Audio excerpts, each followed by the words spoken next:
Isang araw habang tumitingin-tingin sa Facebook Marketplace, may nakita akong Honda Jazz na puti, manual at pinaka-importante, mura lang kumpara sa market value ng mga Honda Jazz ng panahon na ito. Pero nasa Cavite siya, kaya agad nating pinapuntahan sa tropa nating si Papa Joseph of JD Mufflers para maimbestigahan. Yan dito, ayos tong kotse, sarap. At bukod sa aprobado niya, parang wala naman siyang nakitang kaduda-duda. Kaya, go na! Sa madaling salita, nagpadala na kagad tayo ng money at binili na kagad natin dahil ang Evo 3 at ang box type natin nasa talyer because, you know, luma things. Yan ang justification po natin dito.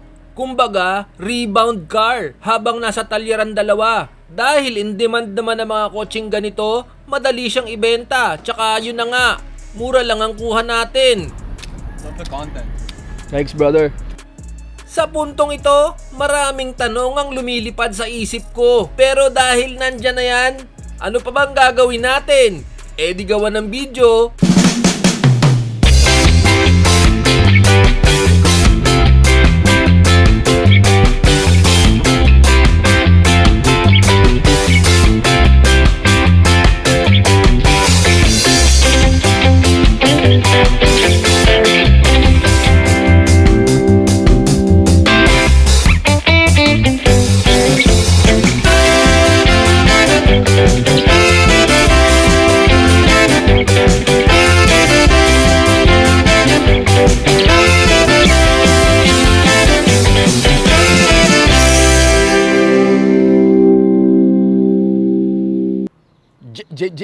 JDM number 1. Ay nako, na naman tayo. Okay, wag na tayong magpaligoy-ligoy pa. Nakita nyo na naman sa thumbnail, nakita nyo naman sa intro. May bago tayong JDM number 1. At eto yon. Ano to? 2019 Honda Jazz V manual, 2019 model. Tapos yung mileage nung nakuha ko siya, 67,000 kilometers. Malamig aircon, maganda yung suspension, matulin, matipid sa gas. Tapos pogi naman in general. Oh, ha? Yan, mukhang all stock. Mukhang wala lang. Walang ugong, walang katok, walang potential catastrophic failure. Tapos na-testing ko na okay naman. Okay. So, storytelling muna. Kasi nagbabrowse ako sa Facebook Marketplace. Ganyan. Tapos, eto, lumabas sa feed ko. Ganyan. Tapos parang mura lang. Mura lang kumpara sa, sa market value ng ganito. Nasa Cavite siya. So, tinitignan ko. Sabi ko, JD Mufflers, tignan mo nga to. Yung kaibigan natin si Papa Joseph. Tignan mo nga to kung walang abnormal, walang issue, walang bulaga factor. Kasi parang mura lang eh. Tapos sabi niya okay daw. So sa ako naman, eto pera. So pinabili ko kay Papa Joseph of JD Mufflers. Sight unseen. Parang ganon siya na yung nakipag-usap. Tsaka tumawad for more baba presyo.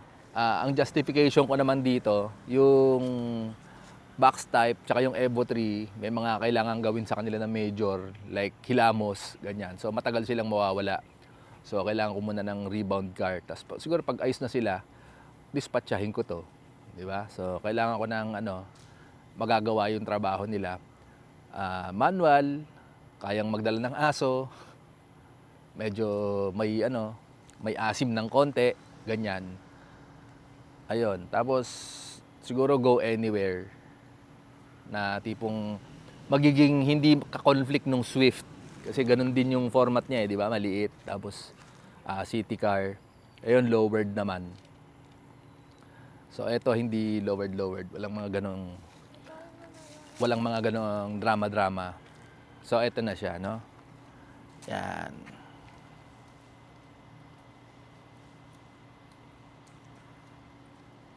Yun, no?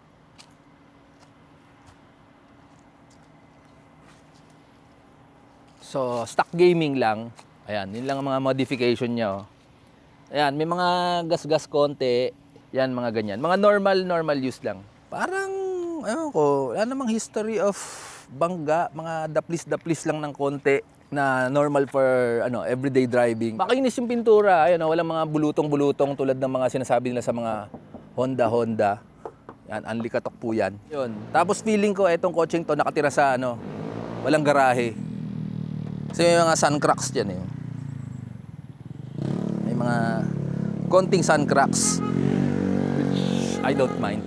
Pero okay lang yan, hindi naman major. Pero sa presyo niyan, hindi na ako makakareklamo, ganyan. Dahil mag-alala, may pang retouch tayo dito. Ayan may mga Sharpie tayo. Kasi syempre mga puting kotse natin, tapos yung mga itim na trim, retoke ko na yan. Kaya hindi mo mahalata hanggang hindi ko sinasabi sa'yo. Yan. 2019 Honda Jazz, no? Tapos ang matindi dyan, manual siya. Ayun, manual, manual transmission. Tapos unang-una kong ginawa dyan ay, ayan, pinilitan ko ng gulong. Ayan, shout out sa Falken and Drive Plus.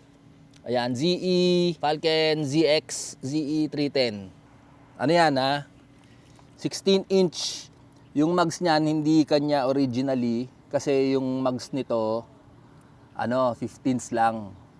Tapos yung mags ng base model na Jazz, neto, maraming kamuka. Ayan kamuka sa Raze. Kamuka yung sa Mirage. Basta parang feeling ko milyon-milyon ng ginawang ganon. Ito mukha din naman budget millish, pero parang pugi-pugi na rin. So 16s yan. Ayan Falken na yung gulong. Siyempre balak natin dalhin sa Baguio to, baka bira-birahin natin. Ayaw natin ng medyo kinakabahan tayo pagdating sa gulong department. Tapos, yun nga, yung una kong na-try to, nung hindi pa yan yung gulong, naku, napakaingay. Ang road noise. So, sobrang ingay talaga. Pero, yun nga, nung napalitan yung gulong, tumahimik. Isa-isahin natin yung mga ayaw ko sa kotse na to. Yun nga, yung may mga aligasgas na ganyan. Tapos, Type R yung mga logo na gano'n, yan pa, sa harap, yung manibela, ganyan din. Yun lang, ang inaalala ko, pag inalis ko yung mga yan, pag inalis ko, baka bumagal kasi pag dinadrive ko to parang mabilis eh. So, pagka base model yung Jazz mo, na manual, wala pala siyang fog lights. Ayan fog light delete. Kasi yung katulad kay Tito Mets na Matic, na base model din, V din, merong parang fog light na singkit na ganon. So, ito, wala. So, talagang, nagkita na kami niya ni Tito Mets nagkumparahan kami, nagyabangan kami ng mga Jazz namin. Kahit nung stock yun, parang mas pa rin, mas fancy, ganyan. Ito, base model na base model, yan, fog light, delete. May parang tonneau cover dyan. Ayan. Ito na nga yung fog light niya, binontags ko, Shout out kay Tito Mets, binontags ko yung fog light niya. Donation na sa akin to. Kahit sabihin niyang soli ko. Yun. O basta, marami na akong mga binili sa Shopee na mga shit para sa kanya. Ang pinakamatinding binili ko etong activated charcoal. Ang trabaho na itong activated charcoal ay mang-absorb ng amoy. Yan. Kasi, ang pinaka-issue ko dito, amoy Pacboy. So ito, napakalakas ng mga air freshener. Nabubuisit ako. Para akong magkakasakit. So, nilagyan ko niyan. Tsaka ng coffee grounds. Ayan, nilagyan ko ng coffee grounds. Ewan ko, sabi sa internet, nang absorb daw ng ng amoy. Pero sabi ng iba, minamask lang daw niya yung amoy. Ewan ko, parang kung minamask man niya, parang mas gugustuhin ko ng mga amoy Starbucks yung kotse ko kaysa mga amoy fuckboy. Ayan, yung radyo pala. Yung V model na manual po, ganun ang manibela. Walang controller. Hindi na leather, wala pang controller ng volume. Walang pinduters. Yun, ano pa mga ayaw ko dyan? Yun, so gas-gas, amoy Pacboy. Yun lang. So ayan siya guys, no? Yung Honda Jazz natin, 2019. Yung shape niya mukhang Innova na may maliit. Para doon lang sa side na yon, kulang ng pakpak. So baka lagyan natin ng pakpak yan. So far, pagka dinadrive ko naman siya, okay naman, enjoyable. Tsaka parang maliksi guys, maliksi. Ayan, ang likod. Tingnan natin. Duwag sa likod. O yan, dahil balahibo lang kasi sinakay ko na yung aso ko dyan. Nagkasya naman yung 8 dito. Yung mga puti-puti, huwag niyong pansinin kasi ano yan, no, nung inisikan ko ng alcohol, ayan, namuti. Hindi po tamod yan na tumalsik. So ayan oh, magic seats guys, oh. Yan ang bentahe ng Jazz. Yan, natutupi yan. Pag ganun. Oh, ito yung picture na lang sa internet. Nakakatamad ayusin. Ayun, wala ring armrest. Modern na tayo niyan. Tapos ito, walang map light. Wala ba talagang map light yan? Tapos meron siya nito. Kabitan dapat ng USB to. Tapos pagtingin kong ganon, yan oh, it's a prank. It's a prank. Walang USB. Hindi ko alam kung wala talaga or ano ka budget meals tong V model na manual. At least gumagana sa lighter socket. Ang mga issue nito, mga minor lang na pinaayos na natin sa mga kaibigan nating magawa ng auto accessory. So halimbawa pagkakuha ko nito, wala yung number 3 and 4. Tapos ito lupaypay. So okay na. Wala ring ilaw yung handbrake light doon nung pagkabili. Bossing, anong mga nakita mong dyan? Boss, Anomalya? maluwag yung tornilyo. Maluwag. Kasi ito, may nahulog dito May sa nahulog. ilalim. Kasi ito yung pinakamalupit, boss. Yan, matibay. Ay, Diyos ko po. Maasahan. May spare tire, may interior sa loob. Ay, nako! Ano ba to? Yan, pero minaster na ni Bossing yung ating power window, yung ilaw doon, at saka ang handbrake. May ilaw na ba? Oo, yun, boss. Sa gabi ko na makikita yan. Ito kaya, testing. Yun, oh. Uy, nakakagawa ka na. Lupay-pay. Lupay-pay. Bunggo. Magaspang yung texture ng mga upuan. Parang nakakangilo. Tapos ito yung mga plastic dito. Parang ang tigas. Ayan, ano ba yan? Honda. Parang talagang budget meals na kotse siya. Well, budget meals na kotse naman to. Pero ano ba yan? Honda. Kaya tayo natatalo ng mga Chinese eh. Ayan, ang kinaganda pala nito itong aircon niya. Knobs. Ayan, yung iba kasi digital. So parang kahit nagda-drive ka, pwede mo siyang ma-adjust ng no look. Ayan oh. Di katulad ng iba, kailangan mong tignan yung parang climate control niya kasi touchscreen. Kailangan mo ganunin. Yon. So yan parang ginagamit ko siya pang jogging para pagpawisan ako. Tapos papasok ako dyan, yung amoy ko kakapit sa kanya. So magiging personalized na siya. Alam ko kadire para sa inyo. Kasi naman yung amoy Pacboy nga na tinatry natin alisin, yung pinaka number 1 issue natin dyan. So yun napakaliit lang ng issue natin dyan, yung amoy lang. Hindi naman tayo hardcore. Kasi alam nyo naman yan, Honda yan. Mas malala pa sa Evo yan. Pagka pinasok mo ang kalalim-laliman yan, ang daming pwedeng mangyari. So gusto natin stock lang.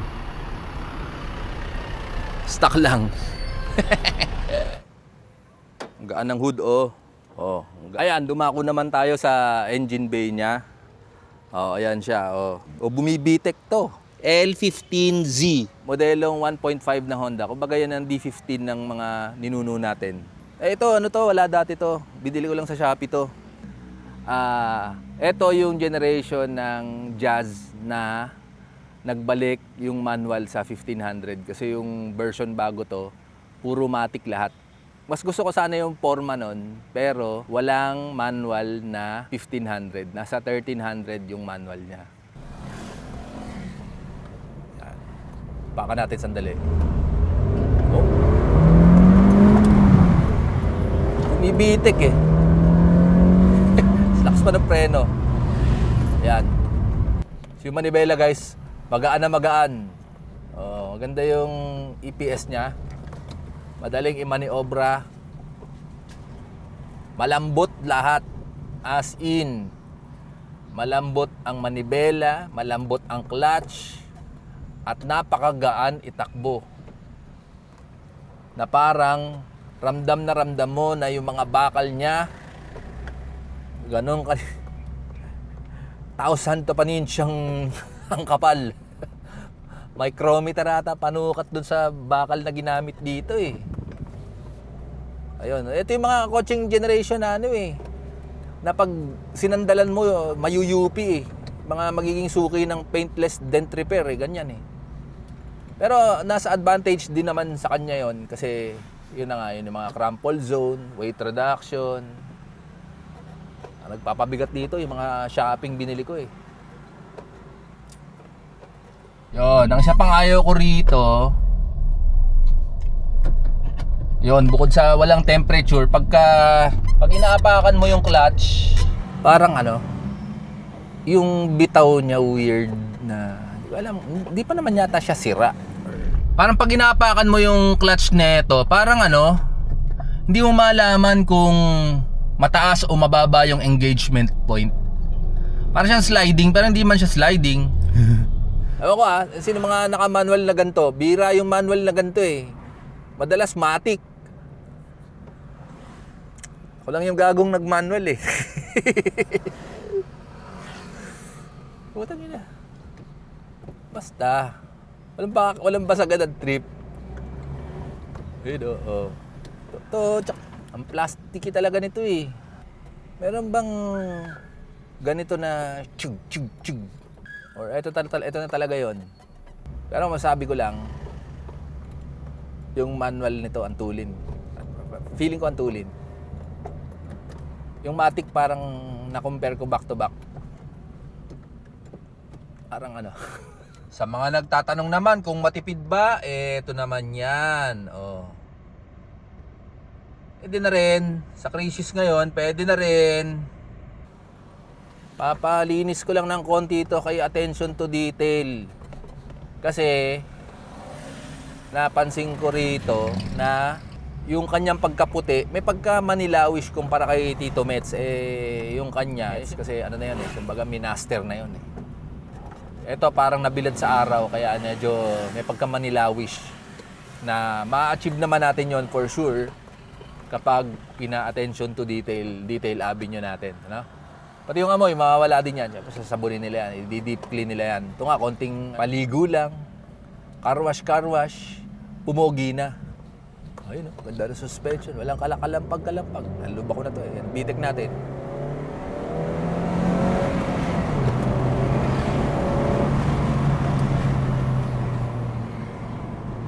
Wow. So fast. Tulin, parang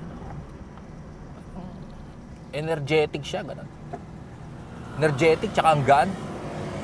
Itingnan ko, 60, 80.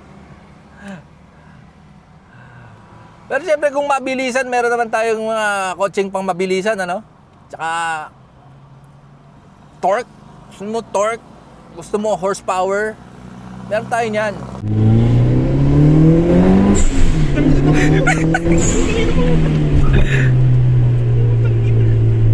Wait lang, yun yung power. Wala pa yun. Wala pa yun. Ano eh. Di pa nga. Nangiloko, what the fuck? Peaceful eh. Pero ito syempre, ano, matipid sa gas, lightweight, maliit. Hindi masyadong sensitive ang feelings, ganon. Drives like a 90s car siya, guys, no? Without the kaba na may masisira.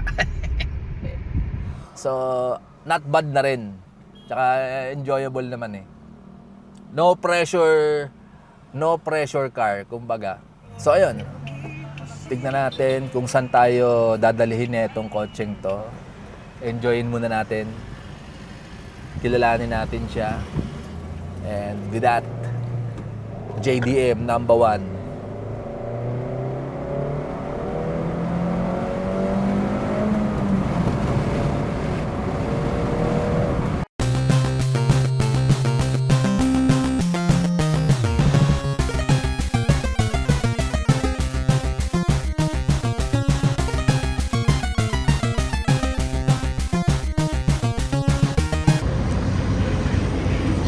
So, ayun ang ating Honda Jazz GK. Ayan. Sino yung meron ding Honda Jazz? Oh! Wow! Oh, tinig. Ay, nako.